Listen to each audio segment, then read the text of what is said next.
Hello, welcome to the Lululoves Crochet Podcast, episode 19. My name is Emma and this is my podcast all about crochet and crafts and anything else I've been enjoying. I've taken a leaf out of Sandra from Cherry Heart's book today and I've decided to film in front of the Christmas tree because this is probably the last podcast that I'll film now before Christmas. So I haven't been really watching the vlogmases that I've been on. I've added them all to a playlist and I'm going to binge watch them when I'm wrapping my presents. So I'm looking forward to that. I did toy with joining in this year, but I just haven't really had the time. But I have filmed a few clips, so I'll either add them to the end of this podcast or maybe I'll do a separate video. I'll see how I feel, how much I've got. But anyway, I hope you are all well and I will get right on to the crochet. There's not too much really. We've had loads on. It's that time of year where there's been lots on at the school and a lot of the things that I'm making I can't really share. So, but I will follow up with what I think I showed you these last week. Anyway, I'll just get on. So the first finished object is the scarf that I was making with that lovely pattern. I hope you can see that. I hope the light's okay here. I've finished it and I've blocked it. Okay, it's really beautiful. It's quite long now, but I think I might still need to add some tassels, just not, I mean it's long enough to go around twice. Okay. I might need to add some tassels to that. What do you think? Oh, it's lovely. It's so chunky. It's just what I wanted really. So I blocked it. I had to block it up on my daughter's bed actually, and the cat was up there, so sort of had to block it around the cat. around the cat. So it's not perfect, but it's good enough for me. So I will get that one written up in the. It probably won't be till the new year now, if I'm honest. But I really enjoyed it, and that was just with that Karen. I think it's called Simply Soft or something like that. It's quite yellowy, quite a yellowy cream, but it's going to be really lovely for dog walks and things like that. So that's the first thing I finished. A little bit of a cheat because I had mostly finished it in the last episode. I think I used about 2 balls of the Karen to make it in the end, and they're 170 grams each. So and that's an Aran weight yarn, I think. And then the next thing I finished was the cowl that I was making with the same stitch design, but I was sort of doing it so you could wear it as a double layered. I wasn't keen on the this wool. I was finding it a bit itchy, but I'd started, so I finished, and I'm still not 100% happy with this design. So but you can wear it folded down like that, or you can just have it scrunched up, you know, like that, so that this bit's under your coat. It's the decreases I'm not 100% about at the moment, so I'm going to have another go at that. But again, it's with that really lovely stitch pattern, and it's quite nice. I mean, I'm going to have to make another one for myself because, like I said, I'm not convinced about that yarn. So it's finished, but it's still a work in progress, if that makes sense. So that's the second finished object, and that really is about all I can show you. I will show you this. It's not 100% finished, but it's nearly finished, so we'll put it in the in-between box. Okay, let me just some adjustments here. Okay, there he is. Oh, It's the snowman. Oh, his hat's a bit skew. There he is. Look at him. Isn't he gorgeous? This is a present for Lulu. I mean, it's going to focus on me all the time. But the shaping of him is just perfect. You know, from his tummy, and even if you can see, his hat is a bit like wonky there. And it's sort of like that all the way around, which I really love. His hat comes off, look. I put a picture on Instagram. I said, you know, who can guess what I'm making? And I did have actually some quite funny responses. I think some people thought I was making Baymax. And to be honest with you, before I had his eyes and everything on, I kept looking at him thinking, oh, he does look a bit like Baymax. Anyway, I'm really pleased with him. The only thing I've got left to do is to stitch 3 little buttons on. So I will do that, then he will be ready for Lulu for Christmas. His scarf I've actually attached. I'm not sure if you were supposed to, but it kept sitting in ways I didn't like, so I've just attached it with a few little stitches there. Isn't he lovely? Now, I made him using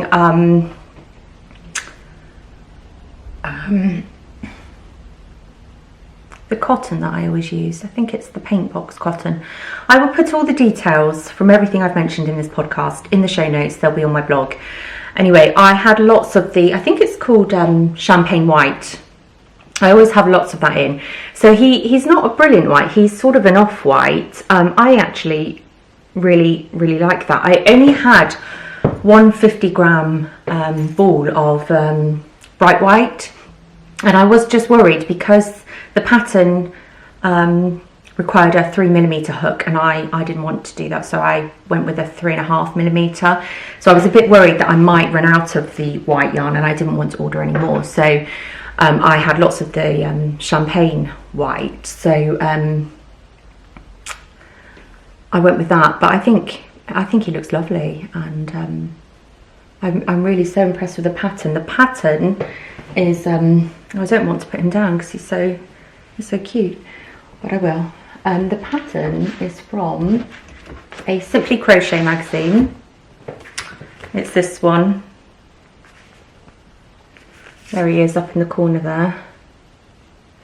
I think it must, it's focusing on her face. I think it must be 40 years of the Snowman or something like that, because he's been everywhere. I picked up this magazine, one, because it had the snowman in, and he is probably the most realistic snowman that I've seen.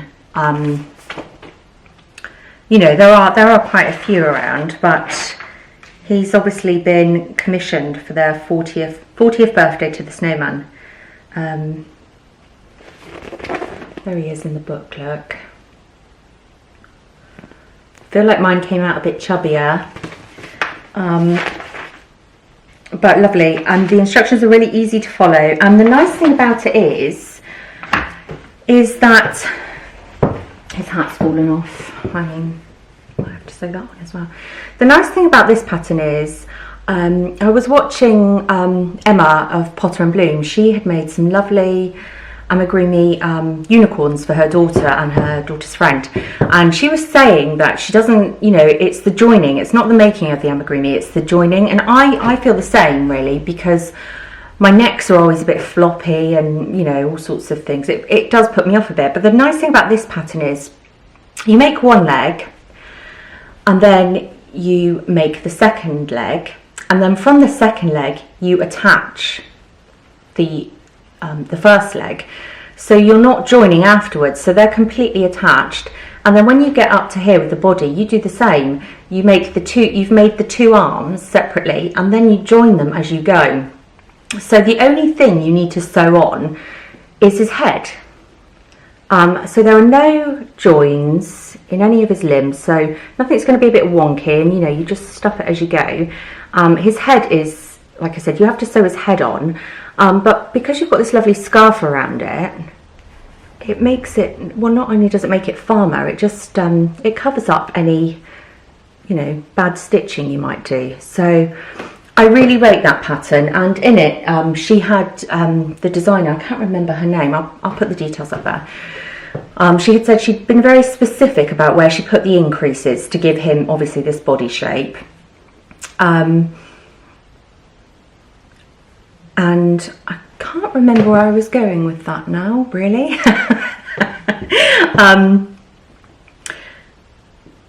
I think mine were a little bit off, because what happened was when you put pieces of cardboard in the bottom of his legs so he can actually stand up, when I came to joining the legs, one of them was sort of turning out a bit like that. So I strayed from the pattern slightly. I think it's to do with the way that I'd stuffed the legs. I strayed from the pattern slightly and joined where I felt that they should go. And of course then it threw out all my increases for the body, so then I sort of had to recalculate a bit. So if you are going to make it, I would just say stick to the pattern as much as you can, because they, you know, it does work out perfectly. And I only used one ball of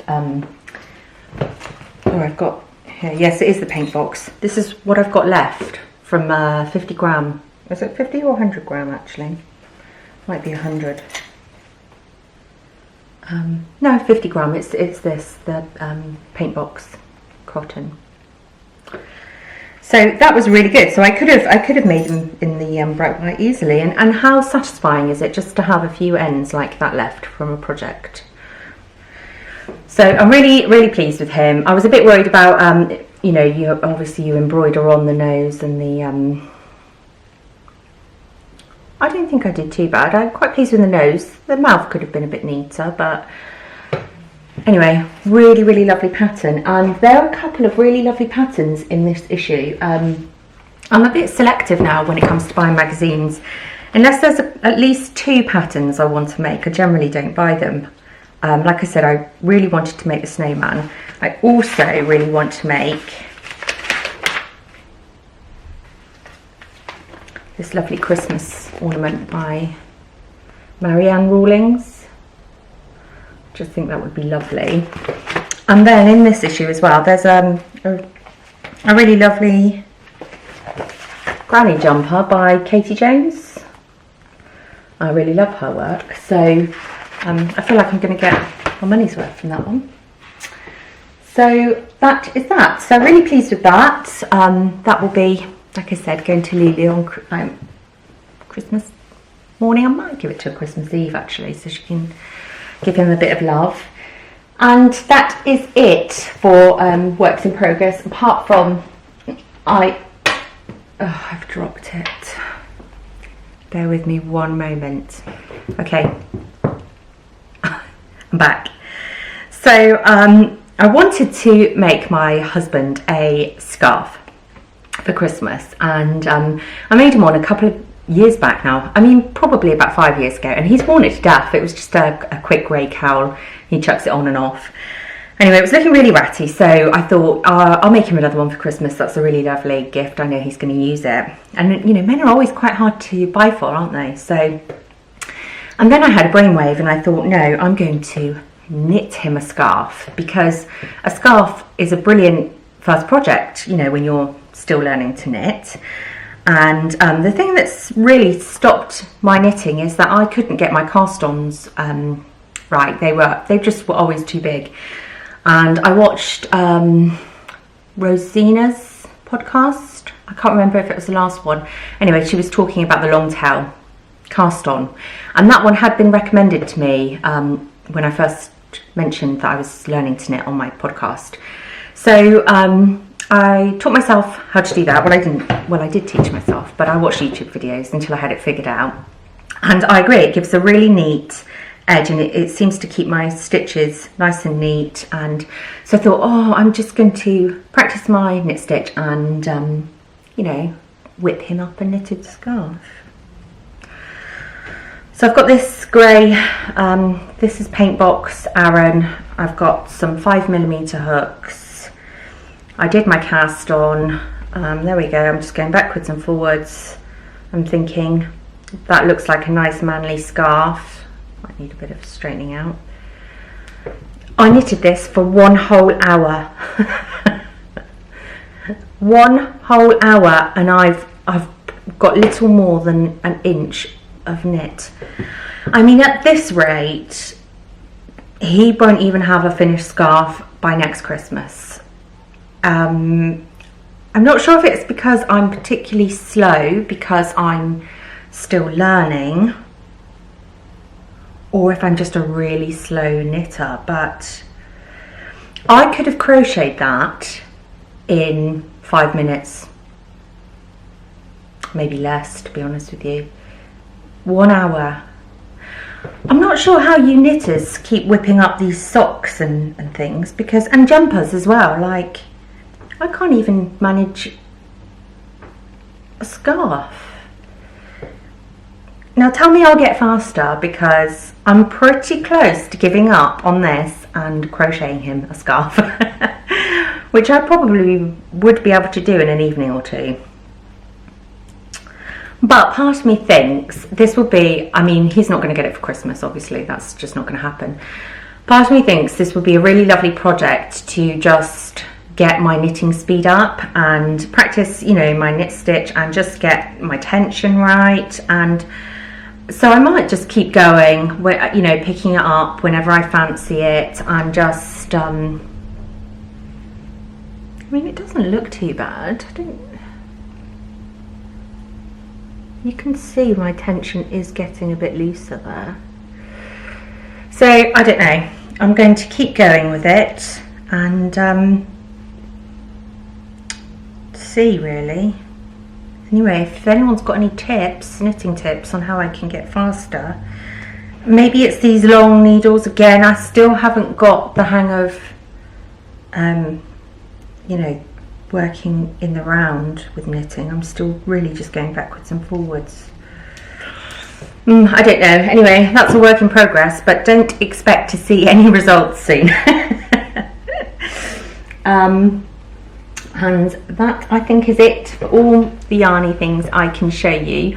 I do have one other craft project that I will share with you today, and I'm really pleased with this one, actually. So in the summer, Lulu and I, we were at the car boot sale, and we came across some beautiful glass creamer jugs. I think there were 4, and she wanted about 50p each for them. So we'd already discussed making candles, so I bought them up, and they've just been sat in the cupboard. I purchased a kilogram, I think it was 1 kilogram bag of soy wax, because I read that wax sort of burnt better, and, you know, it was had less chemicals in. I don't know. And I also purchased some wicks. We were going to do it for Halloween, and we forgot. So the other day we set to, excuse me, they're here. We set to making them. So I didn't really have, you know, all the kit. I did ask on Instagram for some tips. I did receive some good tips, actually, and I'll put them in the blog post. But I did also have an old aluminium sort of pouring jug that I'd also found at the car boot sale. So I just put some water in my casserole pot, and then put that inside, and then put the wax inside there. And again, I didn't have a thermometer, so I just kind of let it melt, cooked it for a bit, and then just put it in, really. But they turned out fine. I did add some essential oils as well. I was going for festive, so I added frankincense and patchouli. Those are the 2 sort of Christmassy ones I had. Anyway, I'll just show you. They turned out so well. So this is the first one. There we go. Isn't that lovely? I mean, for 50p for the creamer, and then, you know, probably a couple of pounds for the wax, that's just beautiful. So there's that one. This one's a little short stubby one. There's still a little bit messy around here. I need to do some cleaning up where I was pouring. I don't know if that's focusing or not. Anyway, there he is. I really love that one. And there's a third one. That's also in a lovely little jug.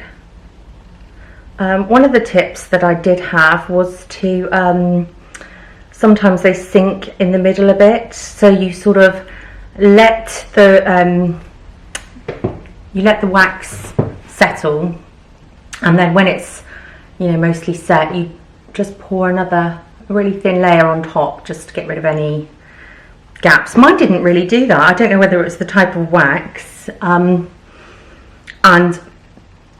so that's the third one. So I'm going to have mine as a group of 3 on the Christmas table.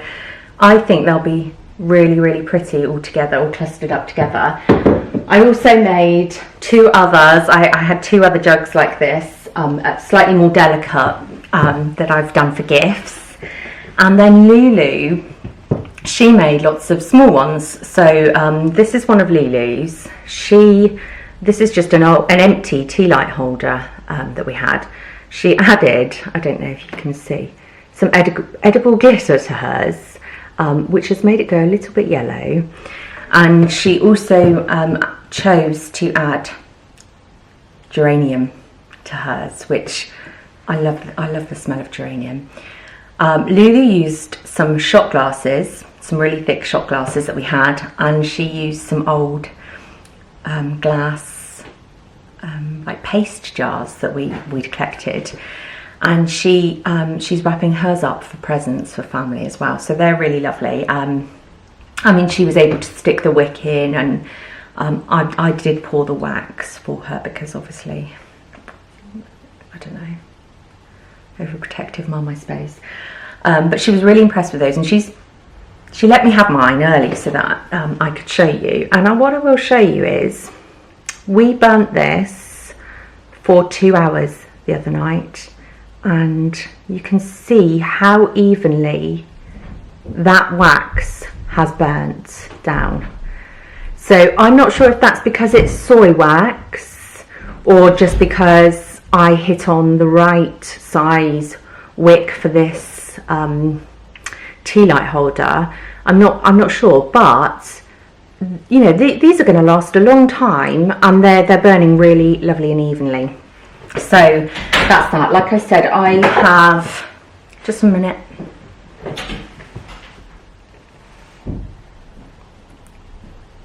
Okay. Like I said, I've added Christmassy scents to mine. I only had a couple, and it's funny because every time I burn the frankincense, I like to add a couple of drops of essential oils to an oil burner and just light it with a tea light. And every time I burn frankincense, my son says to me, "Why does it smell like church in here?" Okay, my camera's flashing. I'm going to stop and start again. Yeah, so that, what was I saying? I was talking about the scent. So he's obviously not keen on that scent, but my eldest daughter, when she comes home from uni, because they don't have baths there, obviously they just have showers, I like to run her a really big bath, and I put the burner up there with a bit of just a drop of patchouli, but mostly frankincense. And she came out and she went, "Oh Mum, what were you burning in there? It smells so nice." So, you know, they're really comforting smells, but you can use any scent you want. Now, one of the tips I also got was to go a bit over the top with the essential oils, and I will say, I haven't burnt these yet. I probably added about 11 drops, and I'm not sure that was enough, because I can't really smell them on the candles, and I'm not sure if I can't smell it now, I probably won't be able to smell it very much when it's burning. But Lulu's, obviously hers are smaller. I think we added a bit more, and you can really smell the geranium. And when it was burning the other night, again, it wasn't very powerful, but you could just get that smell of geranium. So I really recommend doing that. So I'm hoping that they'll burn all right, you know, but, you know, at the end of the day, even if they just look pretty, I'm haven't spent a lot of money on them, and I just think they'd make really lovely gifts, or you know, you can find these sorts of things, like I said, for pennies in charity shops, and they're quite nice, and they're nice and thick, so I'm not too worried about them. So that is the last thing we've been busy doing. So yeah, I really enjoyed that. I'm definitely going to be making more candles. And I think that's it. I will just show you a few new bits that I bought, and I've got some Christmassy books to show you as well. So I did go back to my local yarn shop to try and find the red velvet to make myself a beret for Christmas. And luckily for me, because I did find out after filming that this yarn has been discontinued. I think you can get, there are another couple of brands that do this style yarn, but I haven't seen it in these colours. So this is a Catio Crepusculo, and no colour names, but I did go back and buy this red velvet. I already had the lovely blue colour, and now, how festive is that? I actually can't wait to use that. Now hopefully I should have, I'm pretty sure I should have enough to make a beret out of this 100 grams, because I made Lulu a beret and I still had some yarn left, and hers nearly fit me, so I will have a hat. And yeah, this was the last ball they had in this colour, otherwise I definitely would have bought more. I just love the feel of it. The colours are just so vibrant. So yes, really looking forward to working with that. And the only other yarn I've bought is from King Cole. It's called Authentic Cotton Mix DK, and it's in the shade Red Denim. It's 100 grams. It's 50% cotton and 50% premium acrylic. I did read somewhere that we should be using less acrylic yarn, so I think this is a good start. It feels really soft. I'll just show it to you. Showing away. There we go. It's a nice sort of what are these called? Like a mild tweed. It's not really tweed, is it? It's this lovely sort of rusty burgundy colour with a white going through it. And it's a DK weight yarn. When I was going through my stash the other day, I realised that I don't actually have very many DK weight yarns. And what I really want to do, I get questions all the time on the Diamonds and Bobbles jumper that I designed, because it's very oversized, and you know, it was designed that way because that's how I was feeling at the time, but a lot of people would like to make it smaller, obviously, and I didn't put any way for you to make that jumper any smaller apart from go down a hook size or whatever. And I'm kind of reluctant to do it, really, because the point of the jumper was that it was oversized. But I thought, because I love wearing it anyway, what I will do is I'll try and make it up with a DK weight yarn and, you know, a smaller hook, and see how that works. So that is my plan for over Christmas. So I have bought about 5 or 6 of these, and this is what I'm going to be working my Diamonds and Bobbles up in. I'm not sure how well it will work with the marred yarn, but I really like the colour and I really wanted to try the yarn. So I thought that would be a really lovely thing to do over Christmas, you know, when I can just go backwards and forwards. I know the pattern, so and so hopefully after the Christmas holidays I will have a new jumper. So we will see how that goes. I also just want to read through the pattern and just check it, because yeah, it's been over a year since I released it, and I just would like to revisit it. So that is my plan for Christmas. I will be making in my Diamonds and Bobbles jumper, and I will also be trying to knit a scarf for next Christmas. So those are the only yarns I've bought. I did pop into Hobbycraft the other day, I had to buy a frame for another project, and I picked up a few bits for Lulu to do some Christmas crafting and stuff. I picked up these wooden thread kits. She has got a couple of little friends that she wants to buy Christmas gifts for. So I picked up these, they're unicorn wooden threading kits. Can you see those? The light's not very, there they go. Lovely little unicorns. And they come with the threads. I just thought these would be a really lovely gift, and I think they're about £2 each. So I just thought that's a really nice gift for little girls. So I thought I'd show that, and I got one for myself so that I could join in with the girls crafting. Although I might let Lulu do this if she's good. I've got myself a Merry Christmas bauble. I don't think you can really see that. I might have to put some photos in. And again, it comes with the threads, but I don't think I use those colours because it's got this lovely rustic sort of hanging. So I think I'll just go my own way with that one. So I just thought I'd mention those because, you know, if you're buying well, stocking stuffers, or, you know, if you've got little friends, I always think like a little craft project or something's quite a nice gift for children. And then lastly, while I was there, I saw this project bag. It was £7, I think. It's just a canvas knit bag, and inside, I don't know that you'll be able to see that, it's got pockets on both sides. And there's three in there. I thought this would be really good for me to either embroider some flowers or something on, or use to pin my badges on, because I don't have very many project bags, and I really liked the idea that I could personalise one myself. So, and I don't sew, so I can't make them up. So it's really thick, and I mean, it's white, so it's probably not the most travel friendly, but I just think with all my pins clustered on there, or, you know, some flowers embroidered on there, I think I could make that really nice.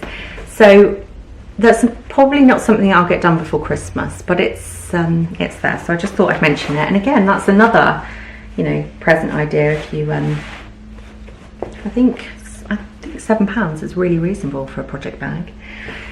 So those are the only things that I have purchased. Now I will just tell you about the Christmas books I've been reading.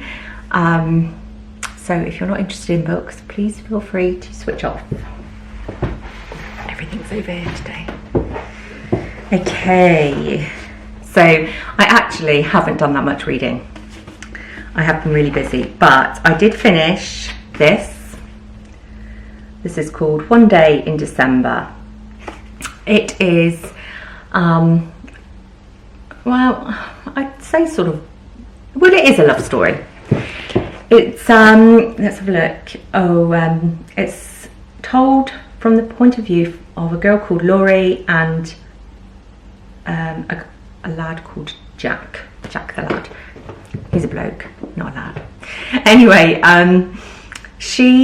one Christmas, she's on the bus on the way home, and through the window she spots a guy, and they have this very brief moment, this sort of connection, and she's sort of willing him to get on the bus, you know, and he sort of makes a move to get on the bus, but the bus goes, and that's it. But she's sort of felt this connection to him, so she spends the rest of the year looking for bus guy, and her and her best friend sort of make it their mission, and, you know, she never finds him, and a year later her friend, her roommate, brings home her new boyfriend, and as you can imagine, it's the same. It's the bus guy.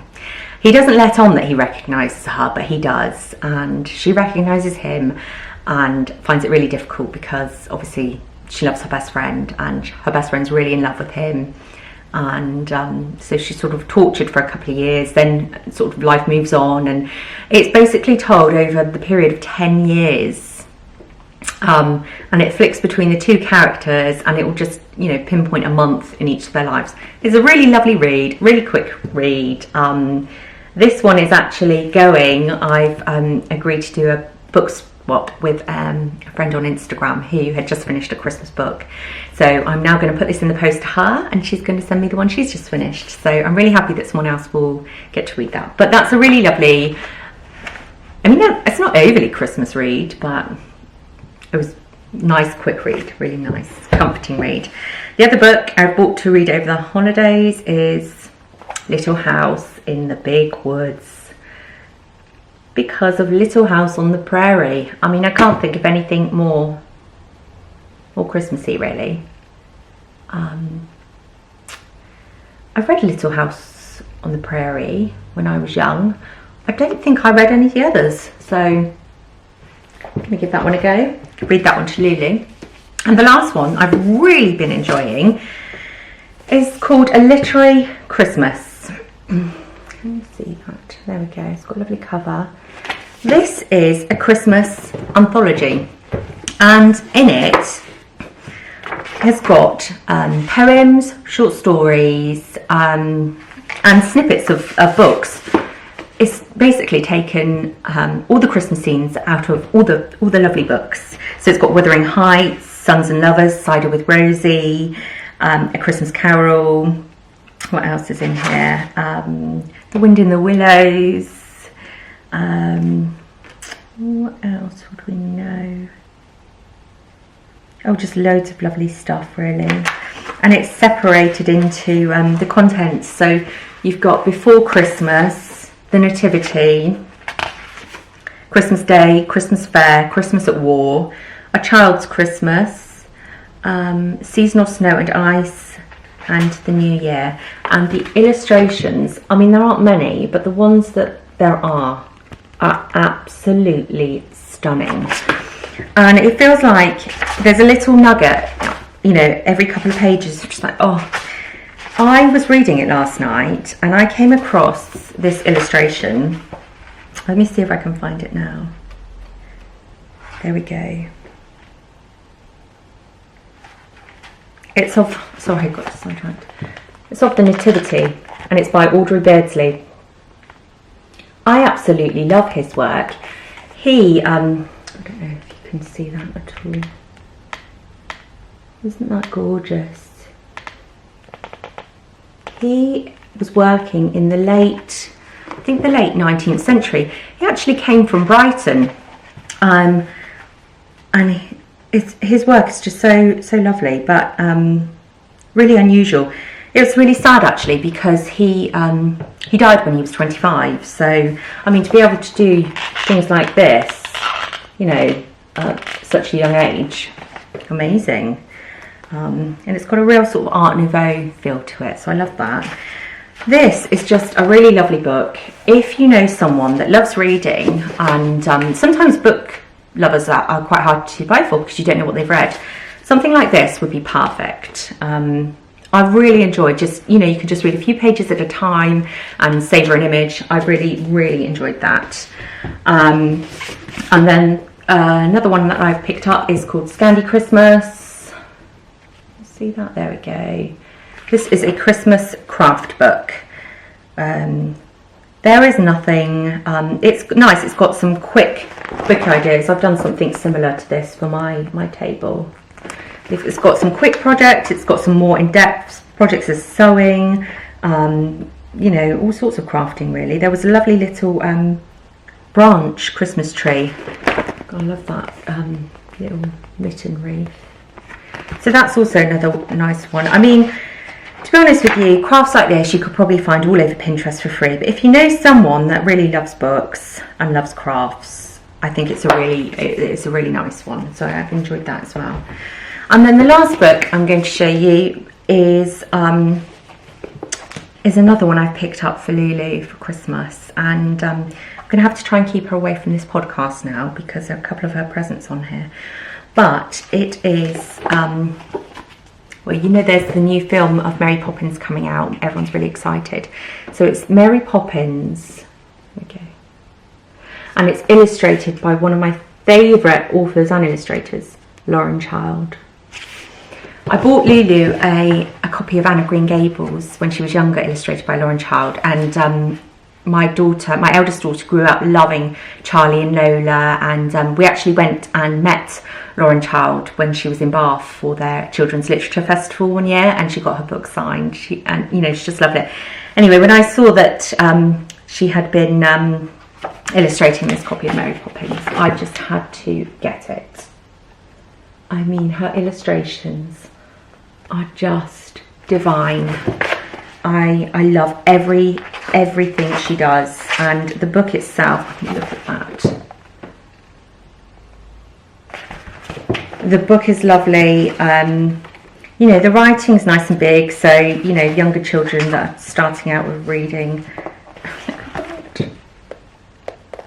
It seems there's always something new to discover when you look at her illustrations, from the wallpaper. She loves pattern, and she also has pages where she's creative with the writing styles.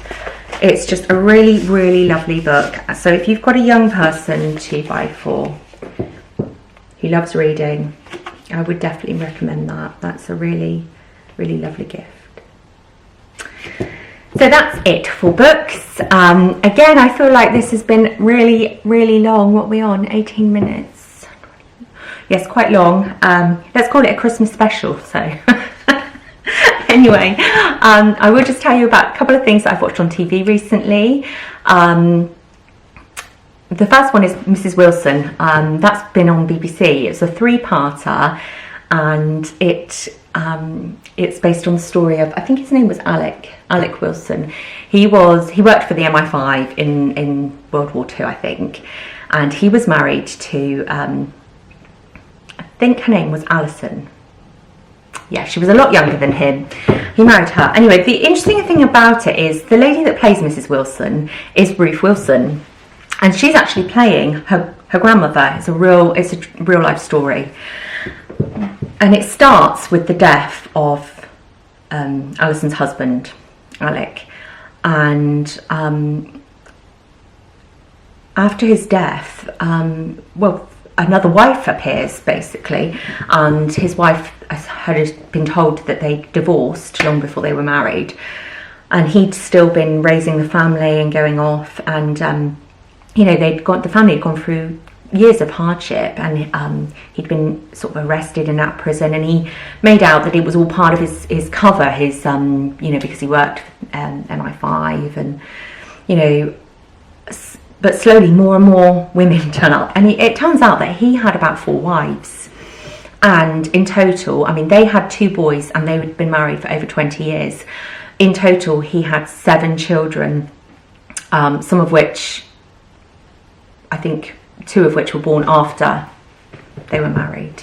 So it's really engaging, because you just really, it's told obviously from her point of view.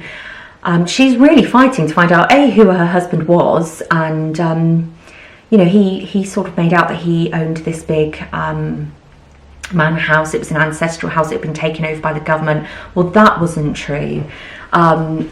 Just so much of it turns out he wasn't even working for the government anymore. He was working as a hospital porter, and she knew nothing about it.